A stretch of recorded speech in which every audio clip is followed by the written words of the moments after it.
Okay, students, I'd like to take a few minutes today and teach you a little bit about the literary analysis paper, or at least share a student sample with you that I've highlighted. As you can see through here, I've highlighted some things that I'm going to want you to pay attention to, and I'll talk about what those highlights mean. This is a literary analysis paper that was written by Kimberly LeBaron during the 2015-16, no, 16-17 school year. This was when she was a junior. And so just kind of want to read through it quickly with you and talk a little bit about the features that are in it. Some of the features that are in this is paper, or you'd find some of the same features in an argumentative essay in many ways, except that we are looking at a novel, and we're going to analyze the novel using the Jane Schaefer paragraph for the body paragraphs. But the introductory paragraph is a typical paragraph. You start out with a pretty good hook or grabber sentence, a couple of sentences here in this case, and then you provide some background information. It's important to include the author's name, title, and genre, and then have a thesis statement. And so that's what happens here. So for the hook, people often go their whole lives doing what others expect of them instead of following their own dreams and passions. This creates a life of emptiness and longing. It seems that the best things happen once a person decides to make his or her own way in the world. So there's your hook. L.M. Montgomery's novel, A Blue Castle, is a very detailed and beautiful example of this. One gets the impression that most people are constantly on the lookout for what pleases them most or what might enable their happiness best. But often some are cajoled and manipulated into doing things by their parents, friends, persons in authority, or other influential people. So that this part in light brown is the author's name, title, and genre, and the part in brown is just some background information or some philosophical information that helps to introduce the thesis. The thesis, or the main claim here, is that the theme that runs throughout the story is that people are happiest when they live the life that suits them best. This is shown by the main character, Valancy Sterling, as she seeks to become an independent and happy person. Okay, so then we have our first body paragraph, and our body paragraph is going to begin with a topic sentence that supports the thesis statement or the main claim. And so your topic sentence right here, Valancy demonstrates how miserable people can be when they are living a life not meant for them. So that easily supports this statement that people are happiest when they live the life that suits them best. And then the part in, so that your topic sentences are always going to be in this color here. I'm not really sure what that color is, violet or purple or something to that effect. And then the part in the light blue, sky blue, I guess, is the textual evidence that supports the topic sentence. Okay, so things that were written in the book, things that happened in the book that support your topic sentence. At the beginning of the book, Valancy was 29, unmarried, and living an absolutely dismal life under the control of her mother and aunt. Her time was never her own. She was bossed and harried by her mother and forced to do meaningless little tasks, joyless and unimportant, that benefited no one. Now I've got the quotes in a different highlight, but most of these quotes would come under the category of the light blue, as in textual evidence that supports the topic sentence. And then, of course, in the green is some of the commentary or some of the analysis that Kimberly uses. She could not have any leisure time without feeling guilty. This lifestyle left Valancy starving for enjoyment. So there's her first analysis. Some more textual evidence. In addition, she was made to go to family gatherings where she was continuously humiliated and looked down upon by her relatives, the Sterling clan. They all viewed her as an old maid and constantly compared her to her beautiful cousin, Olive. The wonder girl of the whole Sterling clan, who had everything Valancy had not: beauty, popularity, love. Okay, so again, that's textual evidence. Analysis. Valancy felt intimidated by her relatives and dreaded the time she spent with them. Yet she never resisted her mother, aunt, relatives, or anyone at all. She lived in fear of what others might think or do if she was not the perfect model of a respectable woman. Textual evidence. Uncle Benjamin would cut her out of his will.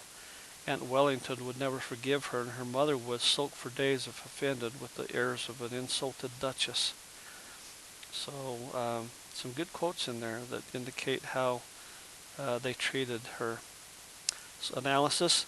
Valancy spent her whole life trying to please the people around her and never did anything for herself. She was desolate and without joy, beauty, hope, or love because she didn't live life her own way. Okay, next body paragraph. The theme continues when Valancy was diagnosed with a fatal heart condition and told that she had at most a year to live. To her surprise, she discovered that she did not fear death, and with the prospect of it, she lost her fears of life.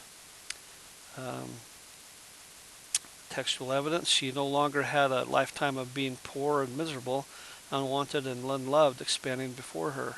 She released her worries about offending her relatives because now she would not have to spend many years living with their disapproval. And some of that might be a little bit of analysis or commentary. These thoughts gave Valancy great relief, as those were her greatest fears. She had courage for the first time in her life. With her time now quite limited, she made up her mind to do only the things that would give her joy. Textual evidence. She proclaimed that night, "After this I shall please myself. I won't do another thing that I don't want to do." Analysis or commentary. This marked the turning point for Valancy. From here on, she lived in a way that brought her true joy and satisfaction. She began to speak her mind freely at family functions and to do what she liked in spite of her family's immense disapproval. Evidence, textual evidence. When she decided that she wanted to go live with the notorious drunk Roaring Abel and care for his dying daughter Sissy, she had no fear to hold her back and no longer cared what anybody thought. She told her mother as she left, "I've been keeping up appearances all my life. Now I'm going for realities. Appearances can go hang." Okay, so textual evidence there. Analysis, commentary. And so she set out to live her own sort of life. At Roaring Abel, she spent her days caring for Sissy and the house, which gave her the comfort of being useful and needed by someone. With the rest of her time, Valancy did whatever pleased her most. She told Barney, who came often, quote, "I've been living since I came to Mr. Gay's. It's been a delightful experience." She followed her heart, and in her life with Sissy and Roaring Abel, she found peace, freedom, and happiness as she had never known. Third body paragraph, topic sentence. When Valancy married Barney Smith, she proved that true happiness comes from living life one's own way. If she had still been under her family's rule, living by their prejudices, she would not have known Barney. She would not have even spoken to him. The Sterling clan never had a good word to say of Barney Snaith and considered him a defaulting cashier, counterfeiter, infidel, murderer in hiding. Again, textual evidence. Analysis. In fact, the whole town thought he was a scoundrel and a criminal. Valancy never believed these rumors, but it wasn't until she broke free of her family that she learned how to love him, that she learned to know and love him. This love gave glorious purpose to her life.